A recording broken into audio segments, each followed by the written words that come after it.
Bismillahirrahmanirrahim. Assalamualaikum warahmatullahi wabarakatuh. Alhamdulillah alladzi bi ni'matihi tatimmus shalihah. Allahumma shalli wa sallim wa barik wa an'im ala nabiyyina Muhammadin sallallahu alaihi wasallam. Faqala Allahu ta'ala ya ayyuhalladzina amanu taqullaha haqqa tuqatih wa la tamutunna illa wa antum muslimun amma ba'du. Jamaah salat Isya rahimakumullah. Pada kesempatan malam hari ini kita masih membahas seputar fikih salat. Kita bahas yaitu salat taubat. Salat taubat ini hukumnya sunnah dan dikerjakan setelah seseorang melakukan satu perbuatan dosa. Apa bedanya taubat dengan sholat taubat? Kalau taubat ini hukumnya wajib, sementara sholat taubat hukumnya sunnah. Sehingga sholat taubat ini sebagai satu wasilah untuk menyempurnakan taubat kita, tetapi tidak wajib, karena yang diwajibkan oleh Allah adalah taubat, yaitu taubatan nasuha. Yang pertama, dalil wajibnya taubat terlebih dahulu, diantaranya Allah berfirman dalam surat At-Tahrim ayat yang ke-8, A'udzubillahi minasyaitonirrajim, ya ayyuhalladzina amanu tubu ilallahi taubatan nasuha, asa rabbukum ayyukaffira ankum sayyi'atikum wa yudkhilakum jannatin tajri min tahtihal anhar. Wahai orang-orang yang beriman, bertobatlah kalian kepada Allah dengan taubatan nasuha. Mudah-mudahan Allah akan menghapus dosa-dosa kalian dan memasukkan kalian ke dalam jannah yang mengalir di bawahnya sungai-sungai. Ayat ini ada beberapa faedah. Pertama, hukum taubat wajib. Dan yang diperintahkan dalam ayat ini orang-orang yang beriman, karena yang namanya orang yang beriman tetap tidak mungkin luput dari perbuatan dosa. Kemudian juga ayat ini bisa kita ambil faedah bagaimana maha pemurahnya Allah Subhanahu wa ta'ala.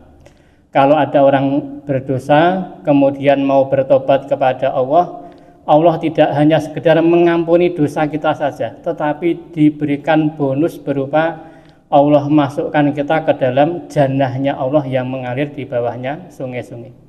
Ini berbeda kalau misalnya kita punya kesalahan dengan orang lain, kita minta maaf dan dimaafkan saja itu sudah luar biasa. Kita minta maaf kepada orang yang kita zalimi, dia mau memaafkan kita saja sudah bagus. Tetapi Allah Subhanahu wa ta'ala lebih dari itu. Kalau kita mau bertobat, minta maaf atas dosa kita, tidak hanya sekedar dimaafkan dosa kita, tetapi juga ditambah Allah beri nikmat dimasukkan ke dalam jannahnya Allah Subhanahu wa ta'ala. Kemudian jamaah rahimakumullah, dalil salat sunnah taubat. Ini dari hadis riwayat dari Ali bin Abi Thalib. Hadis ini sahih, diriwayatkan diantaranya oleh Imam Abu Dawud nomor hadis 1521, Imam At-Tirmidzi nomor hadis 406, Imam An-Nasa'i nomor hadis 10.247, dan juga diriwayatkan Imam Ahmad nomor hadis nomor 2, di mana Rasulullah bersabda, ma min rajulin yuznibu dzanban fayatawazzau fayuhsinul wudhu'a summa yusalli rak'ataini fayastaghfirullaha azza wa jalla illa ghafara lahu. Yang artinya, tidaklah seorang muslim berbuat dosa dengan satu dosa, kemudian dia berwudu dengan menyempurnakan wudunya, kemudian dia sholat 2 rakaat, kemudian dia minta ampun kepada Allah Subhanahu wa ta'ala, kecuali Allah akan mengampuni orang ini. Jadi setelah berbuat dosa, berwudu dengan sempurna, sholat sunnah taubat 2 rakaat, kemudian istighfar kepada Allah, maka insya Allah Allah akan mengampuni dosa-dosanya. Sehingga berdasarkan hadis ini, 4 imam mazhab semuanya sepakat bahwa sholat taubat hukumnya sunnah, untuk menyempurnakan rangkaian taubat kita kepada Allah Subhanahu wa Ta'ala. Kemudian bagaimana cara pelaksanaannya dan kapan waktunya? Berkaitan cara pelaksanaannya, berdasarkan hadis ini, sholat taubat dikerjakan 2 rakaat, sama persis dengan sholat-sholat yang lain. Hanya ketika kita pas niat menjelang takbiratul ihram, maka niat kita sholat sunnah taubat 2 rakaat. Dan yang namanya niat al-mahalluhu fil qalbi, ya. Inti dan namanya niat ini ditempatkan di dalam hati. Walaupun sebagian ulama mazhab Syafi'iyah membolehkan melafadzkan dalam rangka untuk menguatkan niat yang ada di dalam hati. Niat sholat sunnah taubat 2 rakaat, kemudian dikerjakan seperti sholat biasa. Setelah salam memperbanyak istighfar kepada Allah Subhanahu wa Ta'ala. Kemudian kapan waktu pelaksanaannya? Waktunya bebas, kapanpun bisa dikerjakan. Bahkan di waktu-waktu yang terlarang untuk sholat. Karena waktu-waktu yang terlarang untuk sholat itu hanya dilarang untuk mengerjakan sholat yang tanpa sebab atau sholat mutlak. Adapun sholat-sholat sunnah yang ada sebabnya maka dikerjakan di waktu terlarang, maka dibolehkan. Misalnya kita masuk masjid ba'da asar, kemudian kita sholat tahiyatul masjid, maka ini dibolehkan karena ada sebabnya, yaitu karena kita memasuki masjid. Adapun sholat sunnah yang tanpa sebab atau sholat sunnah mutlak, maka haram kalau dikerjakan di waktu-waktu yang terlarang untuk sholat, diantaranya ba'da kita sholat subuh sampai terbit matahari, dan juga ba'da kita sholat asar sampai tenggelamnya matahari. Kenapa sholat taubat ini boleh di waktu yang terlarang? Syekhul Islam menjelaskan, karena sholat taubat ini termasuk sholat sunnah yang ada sebabnya. Sebabnya adalah kalau orang ini melakukan satu perbuatan dosa. Karena tobat ini sifatnya harus segera dikerjakan, maka tidak mungkin menunda-nunda sholat. Karena tobat itu harus segera dilaksanakan, maka otomatis sholat sunnah tobat pun harus segera dikerjakan. Maka berdasarkan kaidah ini, Syekhul Islam mengatakan sholat sunnah tobat boleh dikerjakan kapanpun waktunya. Karena yang namanya tobat hukumnya wajib dan sifatnya segera. Sehingga Imam Ibnu Qayyim Al-Jauziyah mengatakan, kalau ada orang berdosa kemudian menunda-nunda taubatnya, maka dia melakukan 2 kesalahan. Kesalahan pertama perbuatan dosanya itu, kesalahan yang kedua menunda-nunda taubat. Apalagi kalau misalnya sholat sunnah taubat ingin dikerjakan orang yang akan bertobat ditunda, padahal namanya taubat itu ada batas akhirnya. Inna Allaha ta'ala yakbalu taubatal abdi malam yughurgir. Sesungguhnya Allah Ta'ala menerima taubat dari seorang hamba selama rohnya belum sampai di tenggorokan.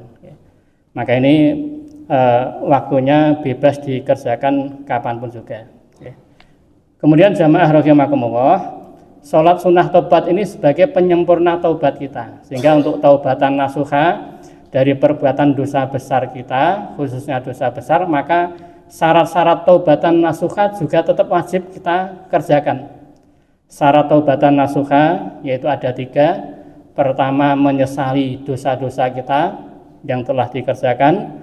Yang kedua, meninggalkan perbuatan dosa yang kita taubati. Yang ketiga, bertekad untuk tidak mengulangi kembali. Sehingga 3 syarat ini mutlak dikerjakan. Sholat sunnah taubat sifatnya untuk menyempurnakan. Adapun kalau perbuatan dosa tadi sifatnya mendolimi orang lain, maka syaratnya ditambah 1 lagi, yaitu harus mengembalikan hak-hak yang kita dolimi. Kemudian jamaah rahimakumullah, dari fikih sholat sunnah taubat ini juga ada 1 faedah yang bisa kita ambil, bahwa ternyata sholat ini bisa menyelesaikan seluruh urusan hidup kita, baik dunia dan akhirat. Maka untuk taubat pun sholat bisa menyelesaikannya. Suatu ketika ada salah seorang sahabat yang beliau punya kebiasaan menyediakan air untuk wudhu Rasulullah. Karena setiap hari beliau melayani Rasulullah kemudian pengen berterima kasih kepada sahabat ini. Sahabat ini namanya Rabi'ah bin Ka'ab al-Aslami. Maka Rasul mengatakan, sal itu maksudnya adalah mintalah sesuatu, wahai Rabi'ah, karena kamu sudah biasa melayani saya. Fakultu, maka Rabi'ah menjawab, as'aluka murafaqataka fil jannah. Ya Rasulullah, saya hanya punya satu keinginan. Saya ingin menemani jenengan nanti di dalam jannah. Maka Rasul mengatakan, au ghairu dzalik, mungkin ada permintaan yang lain selain itu. Maka Rabi'ah mengatakan, huwa dzaka, permintaan saya hanya satu saja.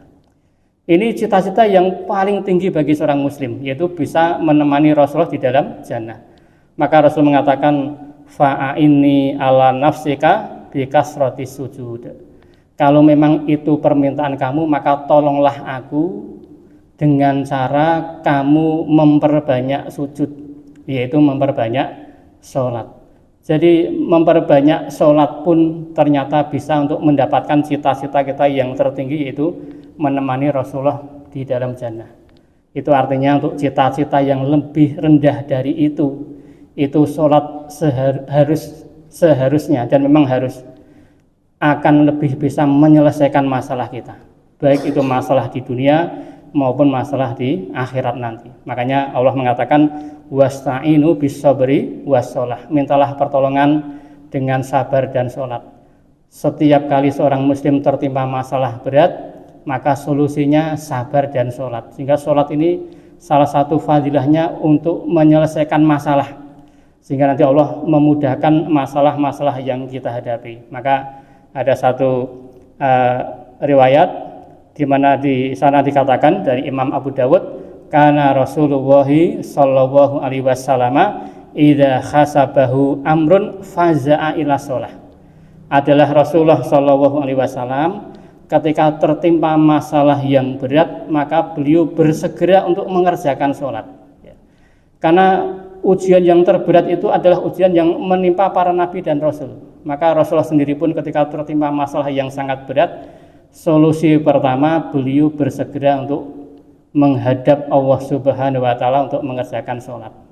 Jadi ini sebagai pendukung hadis-hadis tentang fadilah sholat. Maka salah satunya adalah sholat 2 rakaat. Kalau kita niatkan untuk sholat sunnah taubat, insya Allah ini sebagai wasilah untuk agar Allah mengampuni dosa-dosa kita yang telah kita kerjakan. Saya kira demikian, mudah-mudahan ada manfaatnya. Alhamdulillahirabbil alamin. Assalamualaikum warahmatullahi wabarakatuh.